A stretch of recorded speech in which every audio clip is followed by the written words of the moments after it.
Is there anyone that would like to come up and say anything? So please do so at this time. Go ahead.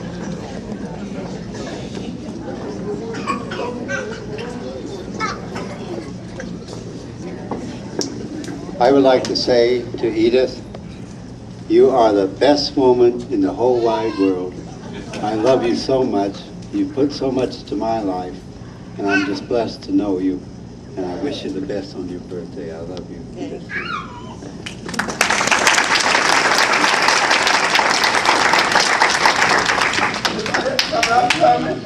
Y'all, all you people from the long way, y'all be up here fucking line. Oh. Let you go first. This is my mama right here. I got another mama, but I've been doing this mama for at least 50 years myself. And I tell you one thing, she helped me in the time when I was in need, because that was the time I used to be out in that world. I used to go to her and she prayed for me. And I'm definitely going to say, many more times, mama, go ahead.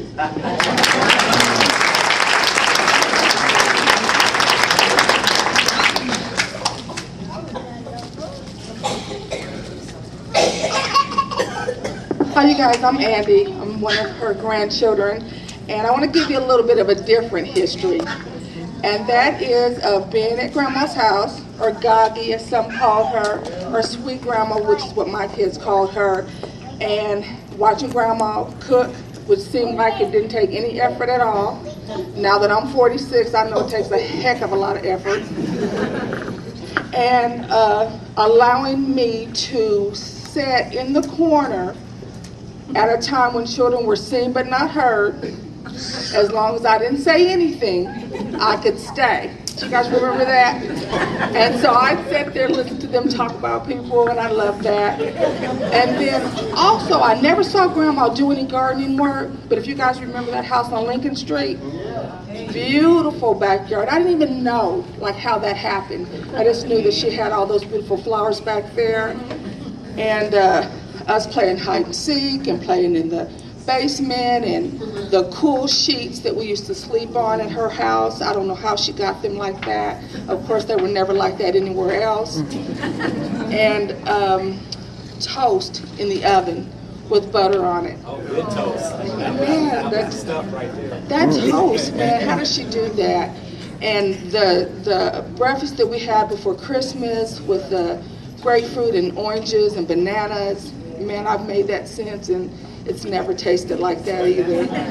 And there are so many memories like that that I'm very grateful to my grandmother for, that I've shared with my brother and my cousins, who are all here, and I'm glad that they're all here and that we could be here for grandmother to tell her how much she's meant in our life, and that, you know, we've always enjoyed your house. We didn't know how it was done, or, you know, what it would mean to us 20 years, 40 years from then, but it's meant so much to me, and I appreciate you for it, Grandma. Thank you.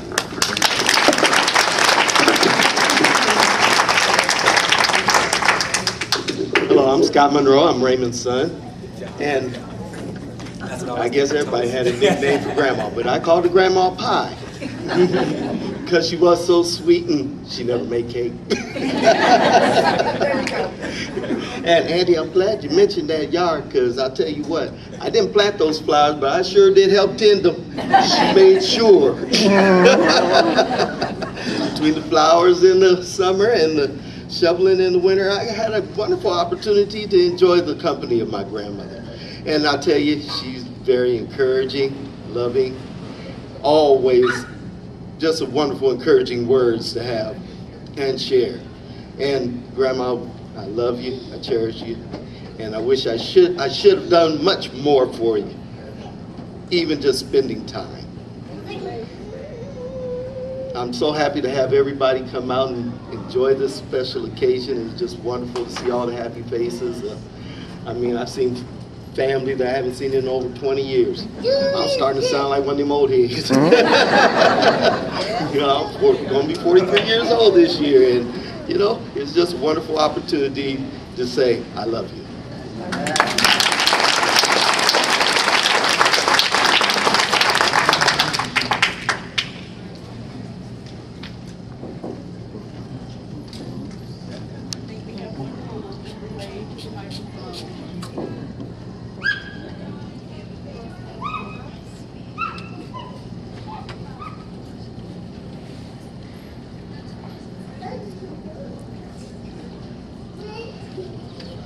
Good afternoon, everyone.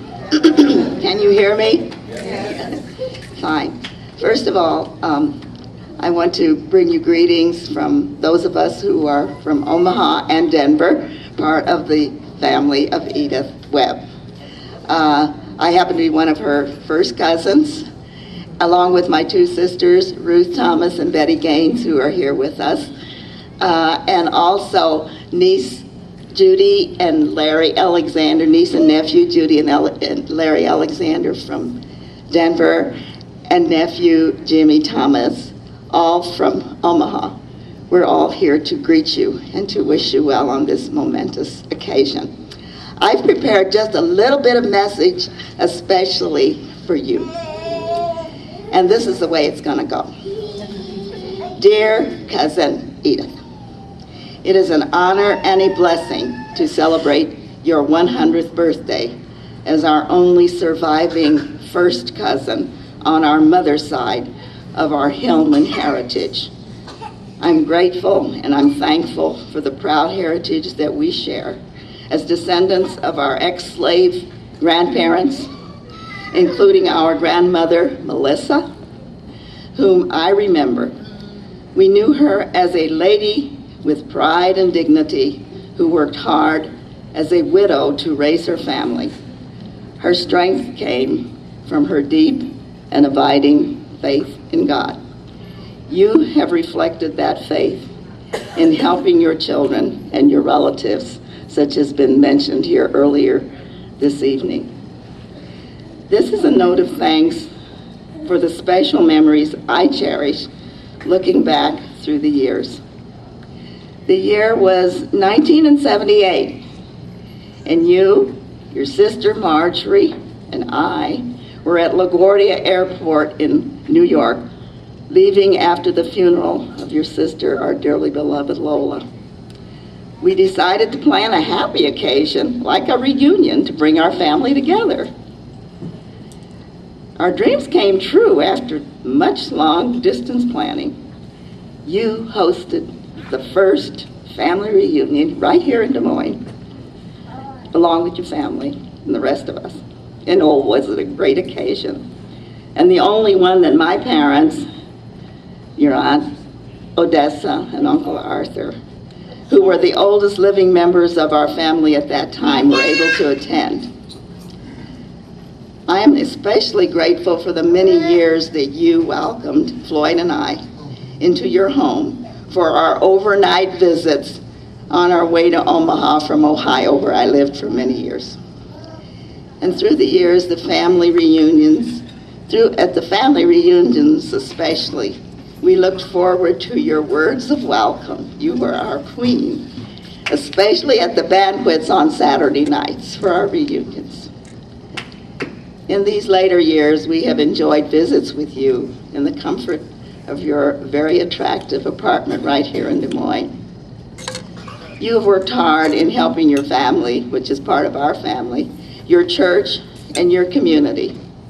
And we salute you as our family matriarch. We thank God for you and for the gifts that you've shared. Congratulations, prayers, and best wishes. Love, your cousin, Helen.